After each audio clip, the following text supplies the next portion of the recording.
I structure my review into categories, giving each a rating and a brief explanation. At the end, I provide my overall rating, raw thoughts, and recommendation. Stalker 2 does one thing exceptionally well: it creates an immersive world, with fascinating lore and a compelling story. Unfortunately, there is much left to be desired in this game. Some issues can be fixed with patches, but others require significant changes to the gameplay, and I don't believe those changes will ever come. Personally, there are a number of gameplay changes I'd need to truly love this game. It has a great base but falls short for me. In its current state, it's on the edge of being worth playing, and even after it's smoothed out, I think it will still be a good game, not a great one. Let's dive deeper. Graphics, 8 out of 10. I played in 3440x 1440p, ultra-wide, on medium to high settings with a 4070 Super. I had to turn on DLSS upscaling and frame generation to maintain a playable experience, especially in hub areas where frames dropped below 20 FPS without it. With these settings, I managed to maintain an average of 90 to 100 FPS for the most part. Visually, the game looks good, though not amazing. The game's bleak gray color palette fits its atmosphere, but there are only a few vibrant scenes that stand out. While a game like Alan Wake 2, another dark, eerie title, shows the pinnacle of gaming fidelity, Stalker 2's environments are detailed and visually accurate, but don't deliver anything extraordinary. Level design / world, 7.7/10. The world of Stalker 2 is based on real-world locations and buildings, which is one of its standout features. Every location feels unique and interesting, with minimal repetition in building designs. This makes exploring the world an enjoyable experience. However, there are some issues with the map. First, the unnecessary elevation changes throughout the world can make traveling difficult and time-consuming. Steep climbs between locations often feel like a waste of time. Second, water navigation is awkward. Failing in water is only possible by crossing bridges or other physical objects. This forces players to take longer, unnecessary detours, which interrupts the flow of exploration. Gameplay, 7.8/10. Stalker 2 is built around survival mechanics, adding environmental hazards like anomalies, radiation, and emission storms. These elements enhance the world without being overwhelming. The gunplay is serviceable. It's neither bad nor great, but it gets the job done. My main issues with the gameplay are travel and the inability to fully experience the world. I understand the desire to make the game more hardcore by limiting travel options, and I enjoy survival games, but the sheer amount of time spent traveling in Stalker 2 became frustrating. It started to feel like my time wasn't being respected. This issue could only be solved by adding vehicles, but that would change the game's identity. It's a tough situation because the only real solution could drastically alter the game. The second issue is that I couldn't truly appreciate all the locations.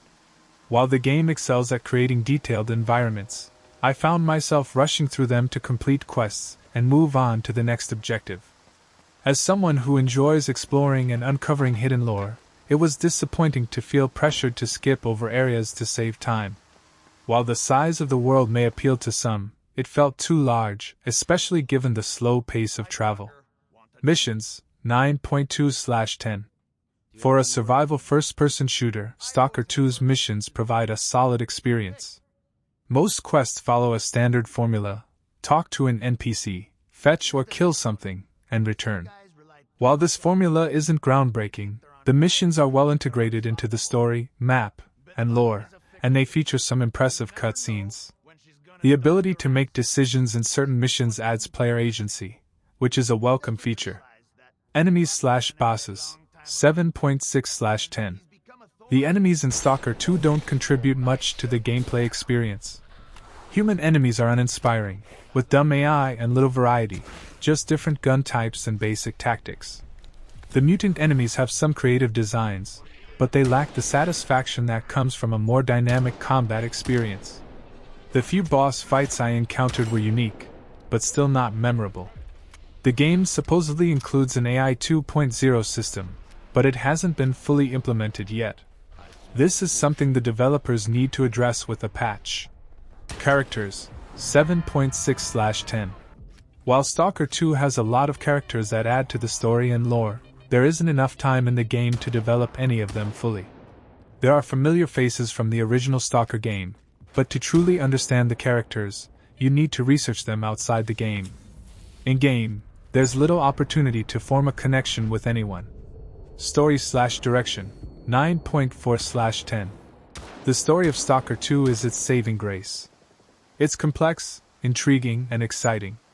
As a newcomer to the Stalker universe, I found myself deeply interested in the lore and universe, often seeking more information outside the game. Experiencing the story within the world of Stalker is one of the best parts of the game. The direction of the story is well executed, with a clear and digestible structure, despite its complexity.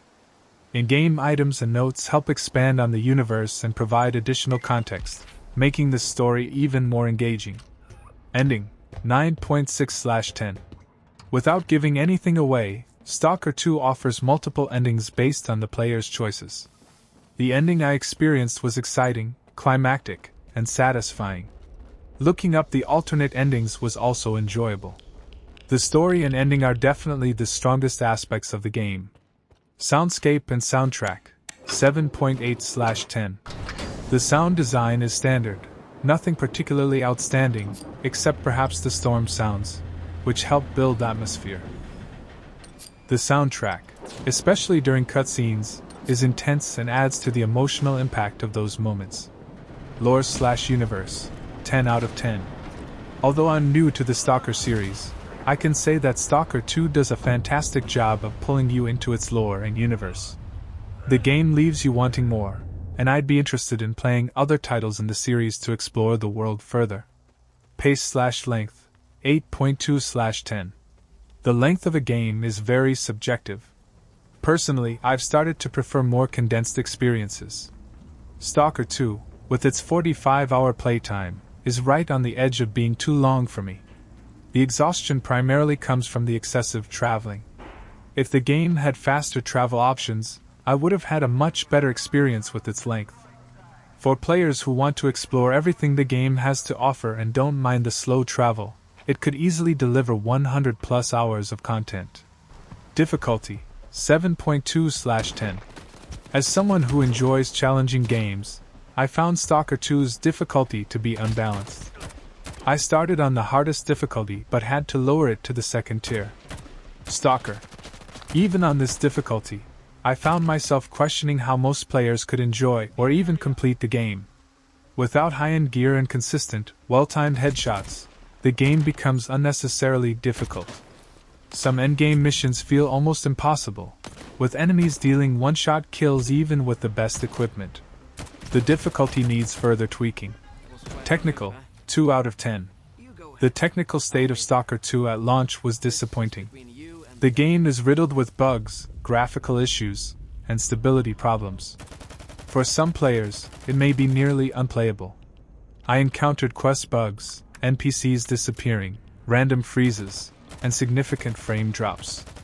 I had to restart the game 20+ times just to continue. The lighting, especially in indoor areas with large windows, made enemies nearly impossible to see, adding to the frustration. The game is in desperate need of patches to address these issues. Achievements, 9 out of 10. For players who enjoy completing everything a game has to offer, Stalker 2's achievements are well balanced and rewarding. While I didn't go for a full completion, the achievements seem well designed and worth pursuing if you enjoy the game. DLC, not applicable. Stalker 2 is planned to have DLC and multiplayer editions, which will be welcome. However, I have no intention of playing them myself. Overall, 7.29/10. Raw thoughts. Stalker 2 excels in its story, missions, and lore. These elements kept me playing despite the technical issues and the exhausting travel. If I were designing the perfect game, I'd condense the map to reduce travel time, or at least offer faster travel options. Most of the technical problems can and will be fixed over time. The potential for DLC, multiplayer, and AI improvements could turn the game into a much better experience. However, the game's hardcore survival elements, particularly the long travel times, may never be changed. This is a niche game. Many will pick it up, but few will finish it, and even fewer will 100% it. Should I play if I have limited time? If you have limited playtime or shorter gaming sessions, I wouldn't recommend Stalker 2 in its current state. The game's traversal and technical issues can make it feel like a chore, especially if you don't have a lot of time to dedicate. Once the game is patched and more stable, would I recommend it with limited time? Only if you're already a fan of the Stalker series, or if you're a hardcore survival genre enthusiast. If you're new to the series but enjoy these types of games and don't have much else on your plate, then you might find some enjoyment here. However, if you have a backlog of games that you're excited to play, I'd suggest prioritizing those instead. Stalker 2 offers a lot for fans of its universe, but its technical issues and long travel times could wear on players who are more casual or don't have the patience for longer playthroughs. That is my review for Stalker 2. You can check out my full live stream playthrough in my live section if interested. Thank you for watching. I dealt with that kingpin. Clean job. Nice and silent. I respect that. As I promised, you get a few extra for the PDA.